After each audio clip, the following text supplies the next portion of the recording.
अब वो अपने स्वभाव से सोचकर दुखी हो रहा है, तो अब ये उसका कर्म है, उसका भोग है, उसमें हमारे द्वारा तो कुछ नहीं हुआ ना। बस ये बात समझ। इससे गुरुजी कोई पाप तो नहीं लगे? नहीं, क्यों ऐसा क्यों? तो अध्यात्म को अच्छी तरह से समझना है। आपकी धर्म मर्यादा के विपरीत जितना सहन किया जा सकता है उतना तो ठीक है। जब ये समझ में आ गया, अब हमारे धर्म पर बात आ गई, हमारी मर्यादा इज्जत पर बात आ गई, हमारे राष्ट्र पर बात आ गई, हमारे इष्ट पर बात आ गई, फिर नहीं सहन करेंगे।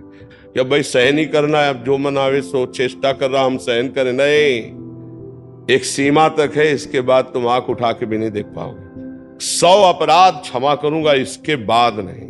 100 के ऊपर चलेगा तो क्षमा नहीं करूंगा, 100 तक क्षमा कर दूंगा, आपको वचन देता हूं। उन्होंने सोचा 100 तक अपराध काहे को करेगा। नवरीत जी पंजाब से। राधे राधे श्री हरिवंश। राधे राधे महाराज जी, श्री हरिवंश।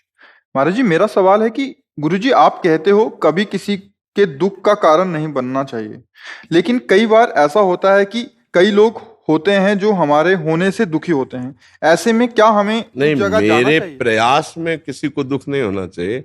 कोई अपने चिंतन से या अपने आप दुखी हो रहा है तो उसके लिए हमारे पास कोई औषधि नहीं है।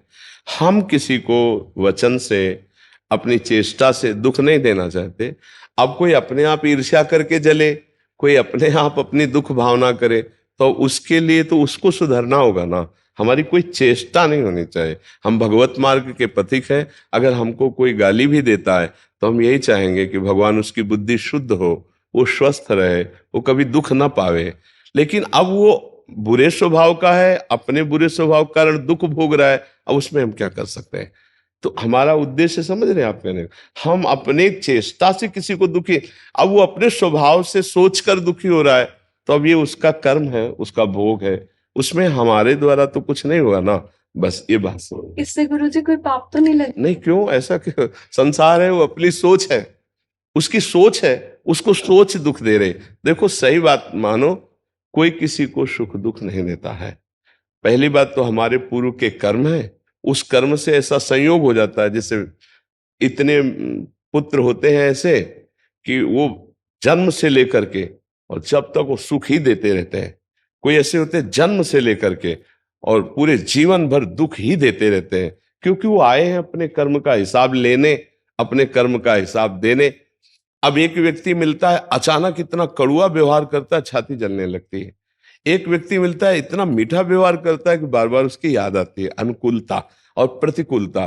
तो उस व्यक्ति से हमारा कोई कर्म का संयोग है, वो मृदु व्यवहार कर रहा है, कोई कर्म का संयोग है, कटु व्यवहार कर रहा है। ये कुछ कर्म की ऐसी लीलाएं होती हैं और कुछ स्वभाव की लीलाएं होती हैं।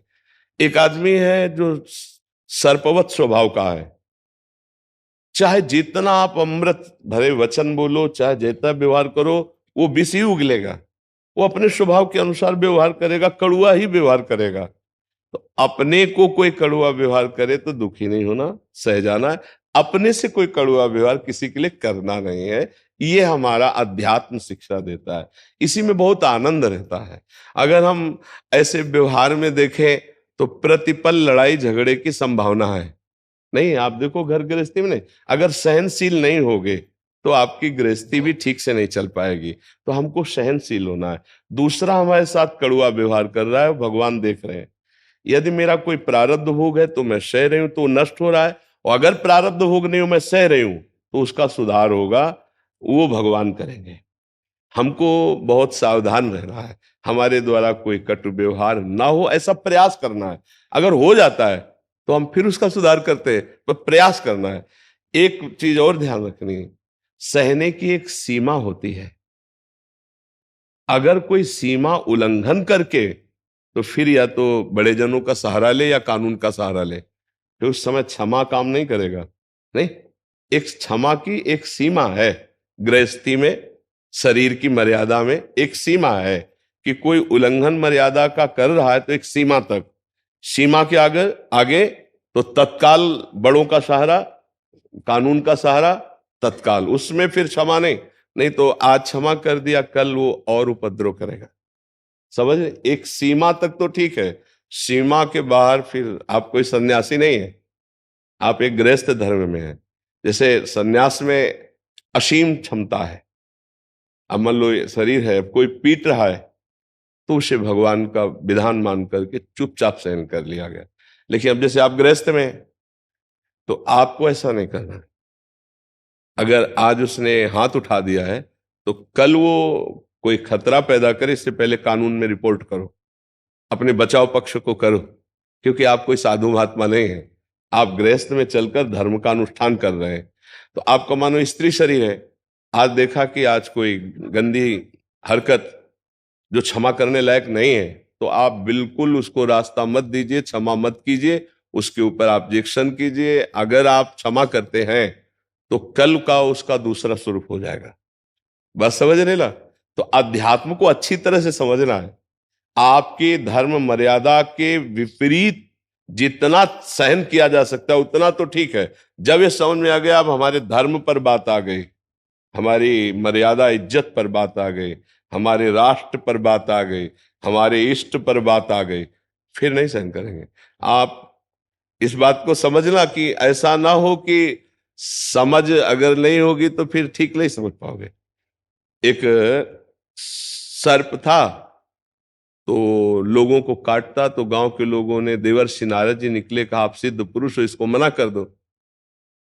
तो सर्प से कहा आज के बाद काटोगे नहीं, अगर काटे ना तो तुम्हारे सर के 100 टुकड़े हो जाएंगे। डर गया, उसने नहीं काटा। अब जो निकले सो ईंट पत्थर डंडा ऐसे। दूसरे दिन नारद जी निकले तो बोले तुम्हारी हालत कैसे? बोले आपने किया है। बोले क्यों? अरे बोले जब काटता नहीं तो जिसको देखो डंडा मार रहा है, हमको खिलौना समझे। बोले फुसकारने को मना किया था क्या? काटना नहीं, लेकिन फुसकार डबल दे लिए, तो दूर रहेगा ना। तो अगर फुसकार छोड़ दिया तो आपको परेशानी हो जाए। काटो मत, फुसकार रखो। समझ रहे हैं? अपनी धर्म मर्यादा की रक्षा के लिए, अपने गृहस्थ धर्म की रक्षा के लिए, अपने शरीर रक्षा के लिए हमको इतना फुसकार रखनी है कि दूसरा जल्दी कोई नजदीक ना आने पावे। नहीं तो आप कहोगे साधु महात्माओं के उपदेश ने हमको, नहीं, संत महात्माओं के उपदेश को आंतरिक भावों को समझना है।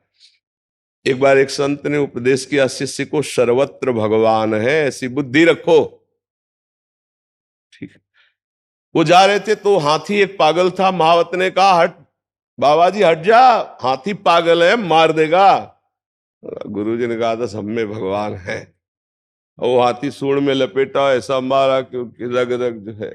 अब लद के गुरुजी के पास गए, बोले ऐसा कैसे हो गया? बोले आपने करवा दिया। बोले क्यों? कहा था सब में भगवान है। तो बोले हाँ सब में भगवान है। तो बोले वही तो हम भी कह रहे हैं, हमने भी कहा कि हाथी में भगवान। तो बोले किसी ने रोका नहीं। बोले वो महावत तो पहले ही रोक रहा था हाथी। तो बोले हाथी में भगवान देखा, महावत में भगवान नहीं देखा। भगवान मना तो कर रहे थे कि हाथी पागल है, दूर हट जा। तो ऐसे संतों की बात को समझे।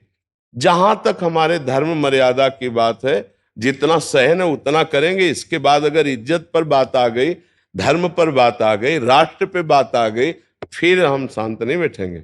जैसे मान लो आप हमें, तो एक मर्यादा में हम सहेंगे, लेकिन आप हमारे इष्ट की निंदा करो, आप हमारे गुरु की अवहेलना करने लगो, आप हमारे धर्म की निंदा करने लगो, फिर हमारा रूप दूसरा हो जाएगा।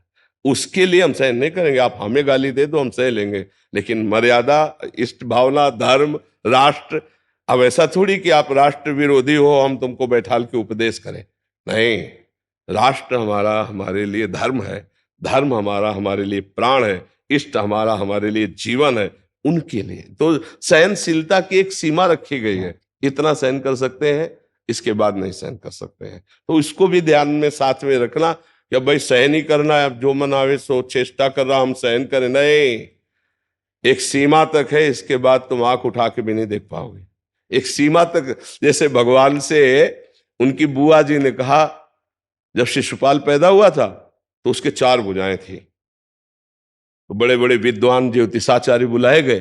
बड़ा अजीब बालक, 4 भुजा सहित पैदा हुआ और बड़ा तेजस्वी। तो विद्वानों ने कुंडली देखी और कहा कि ये बहुत बलवान है, इसे कोई मार नहीं सकता। तो बोले मार कौन सकता है इसे?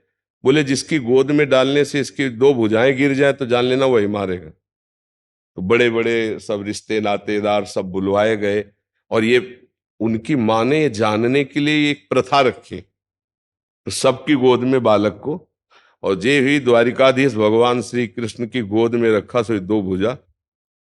तो उन्होंने कहा बेटा तुम हमारे पुत्र के समान हो, हमें विद्वानों से पता चला था, तो इसका मतलब तुम ही हमारे पुत्र को मारोगे, तो वचन दो कि तुम पुत्र को मारोगे नहीं। तो उन्होंने कहा बुआ 100 अपराध। उन्होंने सोचा 100 अपराध करेगा काहे को, 100 अपराध क्षमा करूंगा, इसके बाद नहीं, 100 के ऊपर चलेगा तो क्षमा नहीं करूंगा, 100 तक क्षमा कर दूंगा, आपको वचन देता हूं। तो उन्होंने सोचा 100 तक अपराध काहे को करेगा। तो सभा में जब गालियां दे रहा था ना भगवान को, तो भगवान गिन रहे थे। भीष्म जी खड़े हुए कहा चुप, तुम्हारे मारे नहीं मरे गए। भीम जी भी खड़े, उनसे भी कहा चुप। और इसके बाद का सावधान शिशुपाल, अब तुम 100 पर पहुंचने वाले हो। तो उसको क्या पता था, वो तो सुदर्शन चक्र के द्वारा। तो ऐसे भगवान ने भी 100 की मर्यादा रखी थी ला, ऐसे एक मर्यादा रखने की, बस सावधान, इतने तक तो ठीक, इसके आगे ठीक नहीं है। समझ पा रहे जी।